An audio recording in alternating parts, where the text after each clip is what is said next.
You may not know this, but lying at the heart of all modern physics, from quantum mechanics to general relativity, is a single idea.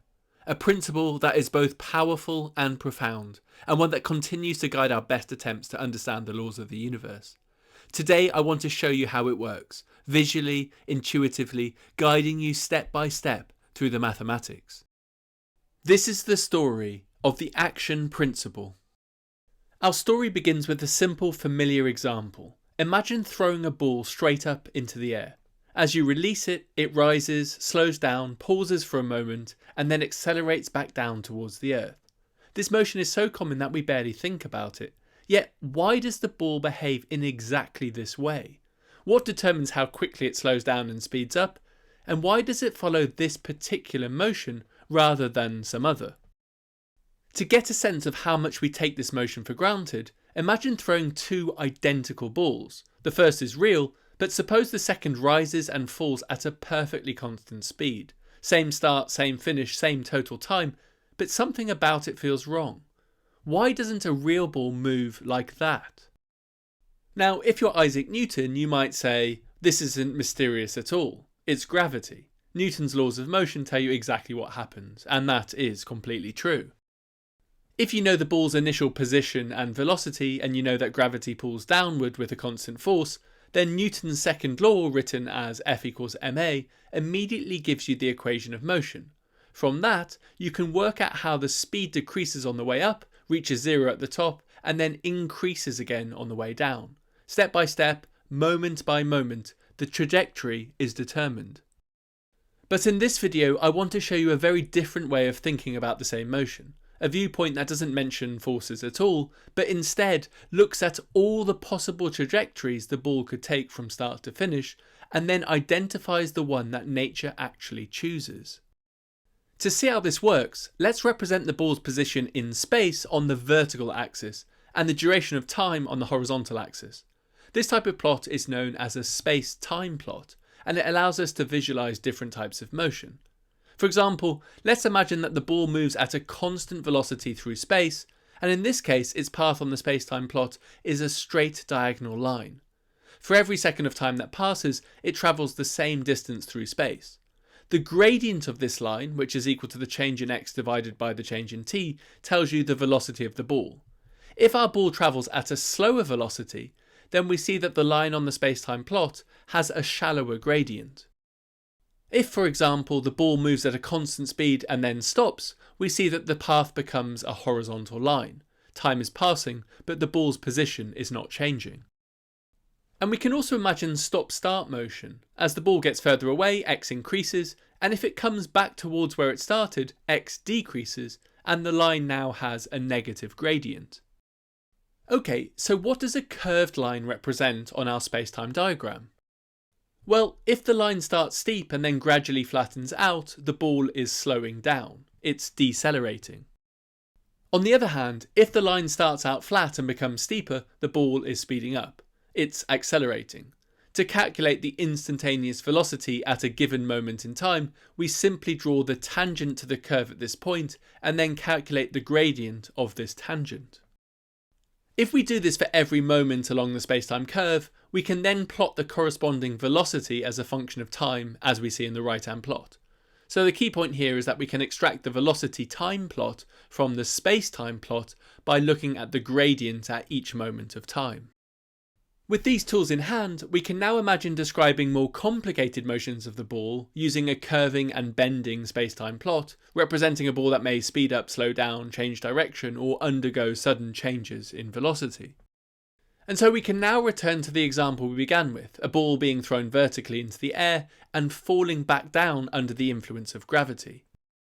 If we plot the corresponding spacetime trajectory, we see that this motion corresponds to a perfectly symmetric parabolic curve, and it is this shape that we wish to understand.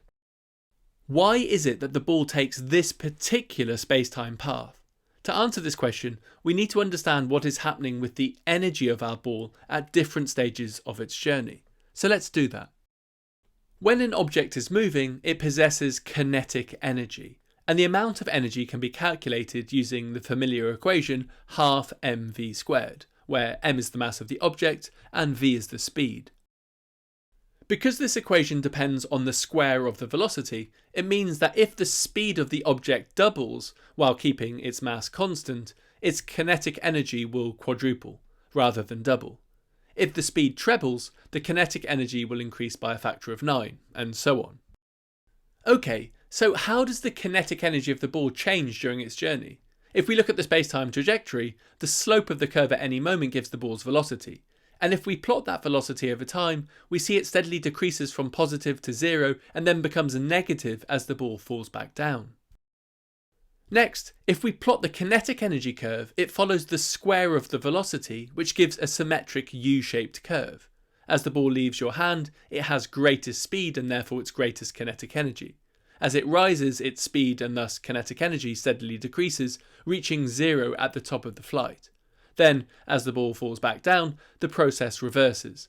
The speed increases again, and so does the kinetic energy. Now, kinetic energy isn't the only kind of energy that the ball possesses. There is another type of energy involved, one that depends not on how fast the ball is moving, but on where it is. More precisely, where it sits inside the Earth's gravitational field. This is known as the gravitational potential energy. If we consider our ball once again, the higher the ball is above the Earth's surface, the farther it is from the Earth's centre of mass and the greater the potential energy. Near the Earth's surface, the potential energy is given by the equation PE equals mgx, where m is the mass of the ball, g is the gravitational field strength, and x is the height above the ground. And so, as the ball rises and x increases, the potential energy increases in direct proportion to its height. At the top of the flight, the potential energy is at its maximum. As the ball falls and x decreases, the potential energy decreases as well. Now, if we plot both the kinetic energy and potential energy as functions of time, alongside the space-time trajectory, something interesting emerges. If we add the two energies together, we get the total energy, and this remains constant throughout the motion, as shown by the pink line in the plot. This is energy conservation. Energy cannot be created or destroyed, only shifted between forms, while the total stays the same. But it's not the total energy that's going to matter today. Instead, we're going to do something a little unusual. Calculus lies at the heart of physics, whether we're talking about Newton's laws of motion, electromagnetic fields, or, as in today's video, the principle of least action. It's the mathematical tool that allows us to describe how things change, which is kind of important when we're trying to understand the behaviour of the universe. But for a lot of people, the mathematics feels like the thing that holds them back. Not because they can't do it, but because they were never shown it in a way that actually made sense. And that's why I'm a big fan of Brilliant. Brilliant helps you excel in maths, physics and computer science through visual, interactive problem solving and personalised practice. What I love is that you're not just watching someone explain ideas, you're getting hands-on experience, answering questions as you go. Research shows that active problem solving is far more powerful than passive learning, and Brilliant is built entirely around that. It's designed to help you reach serious learning goals and actually understand the ideas behind the equations. Their foundational maths courses like visual algebra are a great place to start building your confidence, and once you're ready, their calculus course helps you develop the skills you need to start understanding more advanced concepts in physics, the kind of stuff we explore on this channel. Brilliant also personalises the experience. It starts you at the right level for your background, builds practice that adapts as you improve, and lets you move forward at your own pace.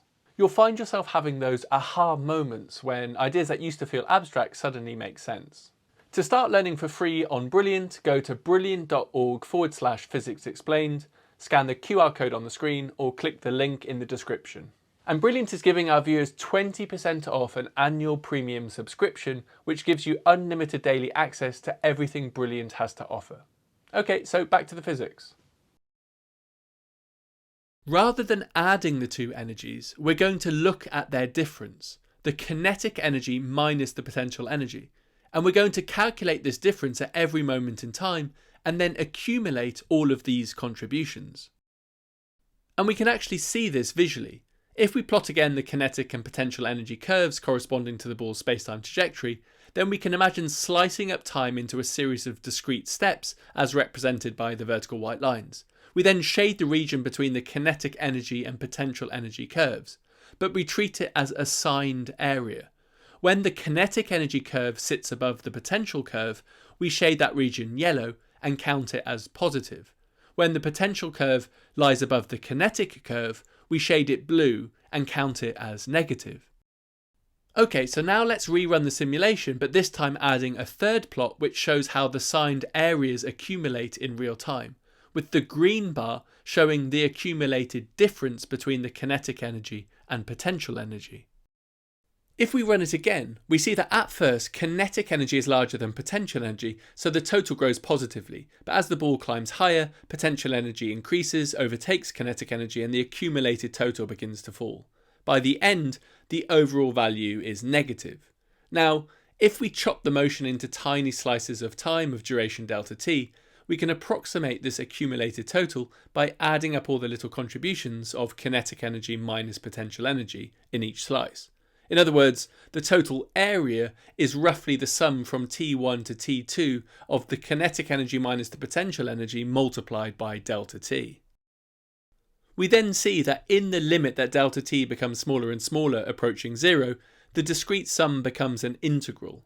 In this form, the total area is given by the integral from t1 to t2 of the kinetic energy minus the potential energy integrated over time. And the number you get when you compute this integral for a particular spacetime path is called the action, which we write as s of x. Now, it's important to emphasise that here x of t represents the object's entire path, the full history of where it is at every moment in time.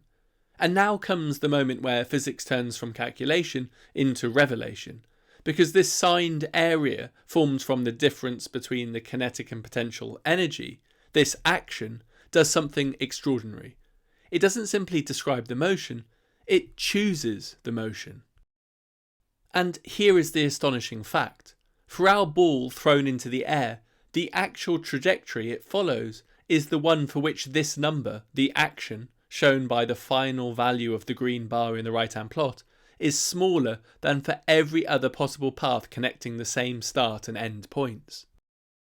To see this, let's plot again the real spacetime trajectory of the ball, the path it actually follows in nature, and we're going to mark the total action for this path with a dashed red line as our reference. But now imagine gently deforming the spacetime path while keeping the starting and ending positions and times fixed. Each time we change the path, the kinetic energy and potential energy curves change, and their difference changes as well. And because the action is literally the accumulated signed area between those two curves, the action changes as well. And here's the remarkable thing you'll notice. For every deformed path, every alternative trajectory, the resulting action is larger than the action of the real path. And so, of all the possible paths between the 2 points on our space-time plot, the path the ball actually takes is the one with the smallest action. Nature doesn't choose the fastest path or the straightest path, it chooses the path that minimises the action. For this simple example, the action is strictly minimised by the real path, and saying minimum is exactly correct.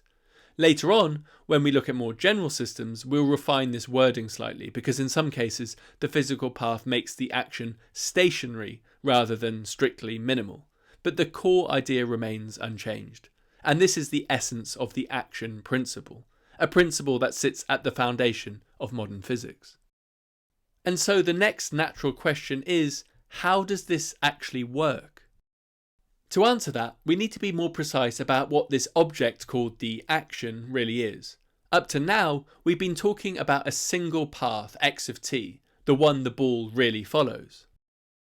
But to find the path that minimises the action, we really do have to consider all possible spacetime paths that start at the same point t1, x1 and end at the same point t2, x2. Then for any one of these paths, we compute the kinetic energy and potential energy at each moment, take their difference, and then add up all of those contributions to obtain a single number, the action for that path. In this sense, the action takes an entire path, the entire function x of t, as its input, and returns a number as its output. A mathematical object that takes an entire function as its input and produces a single number as its output is called a functional. So we're now in a position to state the problem clearly. We want to find the entire path x of t that makes s of x, the action, as small as possible. But how do we actually do that? Well, one approach would be to calculate the action for thousands of different trial paths, but this would be extremely slow and completely impractical, as there are an infinite number of paths to consider. There must be a better way, and thankfully there is. The key lies in a simple question from calculus. How do we find the minimum of an ordinary function f of x? Suppose we have a function f of x of a single variable x. Now, one way to tell if we're located at the x value that corresponds to the minimum of f of x is to take a small step away from this point and see how the value of the function changes. And we can see this visually. Imagine starting at some point x that is far away from the minimum with function value f of x. Then imagine taking a small step to the right to x plus epsilon where epsilon is small. The function now has the value f of x plus epsilon, and the change produced by this small step is delta f, where delta f equals f of x plus epsilon minus f of x. We see that when we are far away from the minimum, even a tiny step in x produces a noticeable change in f. But if we start exactly at the minimum and take the same small step epsilon, the resulting change in the function is much smaller. That tiny change is the clue. At a minimum, small changes in x produce almost no change in the value of the function, and we can quantify this. So if we consider shifting x by some small amount epsilon, then as we've already seen, the function f of x changes to f of x plus epsilon. Now, if epsilon is small, we can expand the function as a Taylor series of the following form. And as already noted, the change in the function delta f is then the shifted value minus the original value. If we then sub in the Taylor series expansion, we end up with the following expression for delta f. Now, if we're located at the minimum of the function, the gradient there is 0, which we can express as df by dx equals 0. And so we see that the first term appearing in our expression for delta f vanishes since it's equal to 0. And so we see that we're left with the expression delta f equals epsilon squared over 2 times d2f by dx squared plus higher order terms. This shows that at a minimum, a small change in x does not change the function to first order in epsilon. The change only appears at second order, as indicated by the epsilon squared term. And so, at the minimum of a function, we can write that delta f equals 0 to first order in epsilon. In other words, if you take a tiny step away from the minimum, the value of the function does not change to first order. And this is the basic idea we're going to use. However, when dealing with the action, we're not working with a single function of one variable. Instead, x of t represents an entire path, a whole function defined over a continuous interval. And so we need to find an entire path x of t that minimizes the action. This requires a more general method called the calculus of variations, but the underlying idea is the same. So to summarize, for an ordinary function of one variable, if we're located at a minimum, then if x changes to x plus epsilon, the resulting change in the function is equal to 0 to first order in epsilon. And we can now apply this same approach to the action. In the case of a functional such as the action, it then follows that for a path that minimizes the action, if we deviate the path by some small amount eta, then the corresponding change in the action is equal to 0 to first order in eta. To make this strategy crystal clear, let's turn back to our space-time diagram and consider a path that starts at x1 at time t1 and ends at x2 at time t2. Let's draw in this path and label it x of t.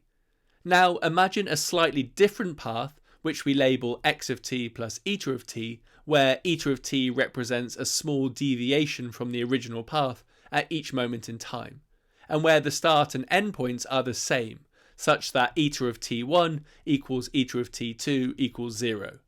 This is our basic setup, so let's now apply this idea to the action itself. If you recall, the action S is defined as the time integral of the difference between the kinetic and potential energy.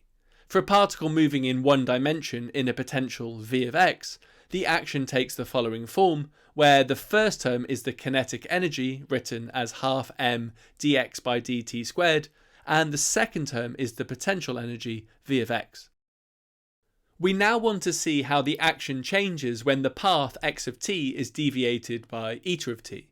In other words, we want to calculate delta s, which will be equal to s of x plus eta minus s of x. And then, as already mentioned, if x of t is the true physical path, then delta s should be 0 to first order in eta. That's our strategy. So the first job is to calculate s of x plus eta, and to do this we simply replace x with x plus eta everywhere, and we find the following expression. If we then focus on the first term and expand out the square term, we end up with the following expression. And then, since we're only interested in terms that are first order in eta, we can drop the d eta by dt squared term because it's second order in eta. Okay, so what about the potential energy term? Well, because eta represents a small deviation, we can perform a Taylor expansion of the potential about the point x and write the potential in the following form. And again, we can discard the higher order terms in eta since we're only interested in first order contributions. Putting this all together, we end up with the following expression for the shifted value of the function s of x plus eta. If we then recall the original expression for the action, we find that the change in the action, which is equal to s of x plus eta minus s of x, takes the following compact form, and this expression represents the first order change in the action. And now here is the key point. For the actual physical path, delta s must vanish to first order. In other words, our green expression must be equal to 0, but the first term is problematic because it contains d eta by dt. To proceed, we need eta to appear without a derivative so that we can factor it out. Okay, so how do we deal with this term? Well, the answer, thankfully, is simple. We integrate by parts. So let's do that. First, let's consider the product eta times dx by dt and consider what happens when we differentiate this product with respect to time. In that case, we use the product rule and end up with the following two terms. We can then rearrange and we end up with the following purple expression.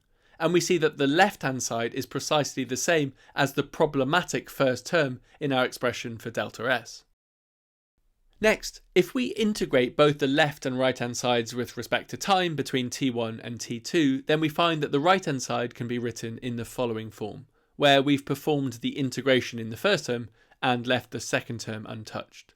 Now, the good news is that this first term will vanish once we sub in the limits, because if you recall, eta of t1 equals eta of t2 equals 0. There was no deviation at the start and end points of the path.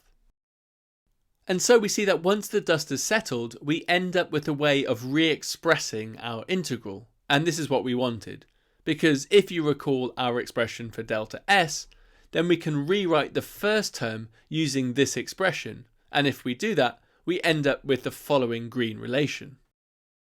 And this is precisely what we wanted, because we now see that eta appears solely as a multiplying factor in each term, which means that we can factor it out. And this whole expression must be equal to 0 to first order in eta for our path to represent the actual physical path. But eta of t is arbitrary everywhere except at the endpoints. So the only way that the integral can vanish for all such eta of t is if the expression inside the bracket is 0 at every moment in time. In other words, we require that minus m d2x by dt squared minus dv by dx is equal to 0. And if we rearrange this expression, we find that minus dv by dx equals m times d2x by dt squared. So what is this telling us? Well, here is the remarkable thing. The left-hand side, minus dv by dx, is simply the force F derived from the potential. and the right hand side is m times the second derivative of x with respect to time, which is simply the mass times the acceleration. And so we see that the requirement that the action does not change to first order in eta leads directly to Newton's second law.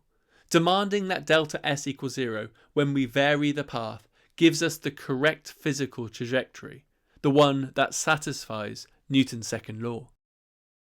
And so to bring this full circle, we can now take this result and apply it to our original example at the beginning of the video, where we considered a ball being thrown upwards near the Earth's surface. In that case, the gravitational potential near the Earth's surface is given by v of x equals mgx, and so it follows that dv by dx equals mg, and if we plug this into our equation and cancel off the mass terms, we find that d2x by dt squared is equal to minus g. And if we then integrate this equation twice with respect to time, we obtain the familiar parabolic expression where v1 is chosen so that the curve passes through x2 at time t2. And in the special case where x1 equals x2, this reduces to exactly the same space-time path we drew earlier when the ball was thrown upwards and then returned to its original position. And it's worth pausing here, just for a moment, to appreciate how extraordinary this all is. We began with nothing more than the requirement that the first order change in the action must vanish, and from this we recovered Newton's second law. In other words, demanding that delta s equals 0 forces the trajectory to satisfy Newton's second law. Newton's law isn't something extra we add in, it emerges naturally from this framework. Now, throughout this discussion, I've been calling it the least action, but that isn't strictly accurate. We haven't shown that the action is the smallest possible value, only that to first order the change delta s vanishes when we vary the path. For our ball example, the true path does minimise the action, but in general, the requirement is weaker. The physical path is the one for which the action is stationary. This is why the more precise name is the principle of stationary action. Okay, so now that we've uncovered the key idea, can we generalise it? Doing so will let us take the simple example we've been working with and extend it to any physical system. To start with, we're going to rewrite our expression for the action. From this point on, I'm going to use the standard shorthand notation where x dot stands for dx by dt. Physicists use this notation all the time because it keeps expressions compact and easy to read. Using this notation, the action takes the following form. The quantity inside the brackets is a function of x and x dot, and it has a name. It's called the Lagrangian. For a different physical system, this function changes, but the structure of the method does not. Now, as we've already emphasised, the principle of stationary action says that the physical path is the one for which the first order change in the action vanishes when we make a small variation of the entire path while holding the endpoints fixed. To see what this condition looks like in the more general case where we have not specified the exact form of the Lagrangian, we will first consider the variation delta s, which is equal to the integral of delta L. So, what is delta L? Well, because the Lagrangian is a function of x and x dot, its first order variation can be written as dl by dx times delta x plus dl by dx dot times delta x dot. And then because we've been labelling our deviation as eta, it follows that delta x equals eta, and therefore delta x dot equals eta dot. And so we can write delta L in the following form. And so we see that our expression for the variation delta s now involves derivatives of L with respect to x and x dot. At this point, we have the same issue we encountered earlier, namely eta appears both by itself and inside a time derivative. To extract eta as an overall factor, we integrate the second term by parts, and repeating exactly the same steps as before and eliminating the boundary term, we obtain the following compact expression, where eta of t now appears as an overall multiplying factor. And just as before, eta of t is arbitrary everywhere except at the endpoints. The only way therefore for delta S to vanish for all such e to t is for the quantity in square brackets to be equal to 0 at every time t. This condition gives the general equation of motion, and this expression is known as the Euler-Lagrange equation. It is the compact rule that encodes everything that we've done so far. Once you know the Lagrangian, you simply insert it into the Euler-Lagrange equation, and the result you obtain is the equation of motion for your system. To see how this works, let's now apply this to our earlier example in which the Lagrangian was equal to half mx dot squared minus v of x. First, if we differentiate the Lagrangian with respect to x dot, we find mx dot, and if we then differentiate this with respect to time, we find mx double dot.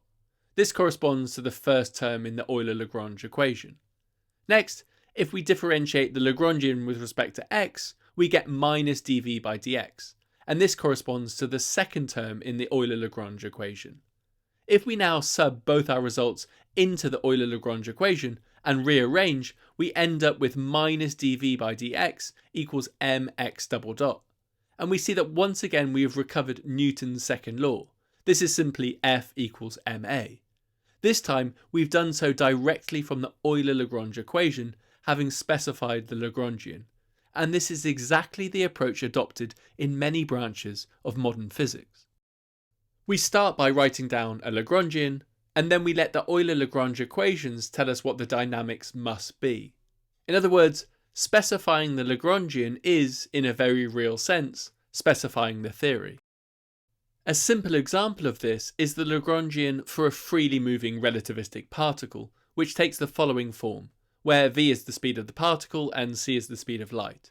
If you substitute this into the Euler-Lagrange equations, you obtain the following expression, where the term inside the bracket is the relativistic momentum.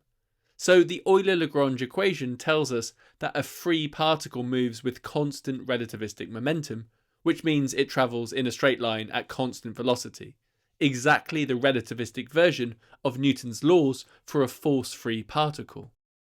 The entire theory of electromagnetism can also be written in this language. One common way to express the theory is in terms of the following Lagrangian density, where F mu nu is the electromagnetic field tensor built from the electric and magnetic fields. Varying the action built from this Lagrangian density gives Maxwell's equations. In other words, the laws of electricity and magnetism come directly from an action principle. General relativity takes this idea even further. Einstein's theory of gravity is defined by the Einstein-Hilbert Lagrangian density, which takes the following form, where g is Newton's gravitational constant, r is the curvature scalar, and g encodes the geometry of spacetime. Varying the action built from this Lagrangian density gives the Einstein field equations, which describe how matter and energy curve spacetime. And our final example is perhaps the most incredible of all. At the highest energies we can probe, our best description of all known particles and forces, apart from gravity, is the standard model of particle physics. It, too, is defined by a single Lagrangian, one that you can find written on mugs in the cafes of CERN in Geneva. Schematically, the standard model Lagrangian can be written in the following form, where L gauge describes the force fields, L fermion describes the quarks and leptons and how they interact with those forces, L Yukawa describes how the Higgs field couples to the fermions and gives them mass, and L Higgs describes the Higgs field's own dynamics, its self-interactions, and its couplings to the gauge fields. Expanding each of these pieces out produces pages and pages of terms, but conceptually it's the same story. Once you have written down the standard model Lagrangian, the Euler-Lagrange equations applied to all the fields tell you how the particles of the standard model behave and interact with one another. And so we see that the simple looking rule that we derived for a ball being thrown into the air, that the first order change in the action must vanish, leads us directly to the Euler-Lagrange equation. But this is only the beginning. This condition is the doorway to an entire unifying principle, one that underlies mechanics, electromagnetism, relativity, quantum field theory, and the standard model itself. And that is where we will end for today. In the next video, we're going to ask a new question. What happens when the action has a symmetry? And how is this connected to the fact that certain quantities in nature, such as energy, momentum, and electric charge, are conserved? This will lead us to one of the most profound theorems in physics, Noether's theorem, and one of the most remarkable women in the history of science, Emmy Noether. But for now, thank you for watching, and until next time, goodbye. And as always, a massive thank you to all my patrons, and a special shout out to the following who have been incredibly generous with their support. Thank you so much. I couldn't do it without you.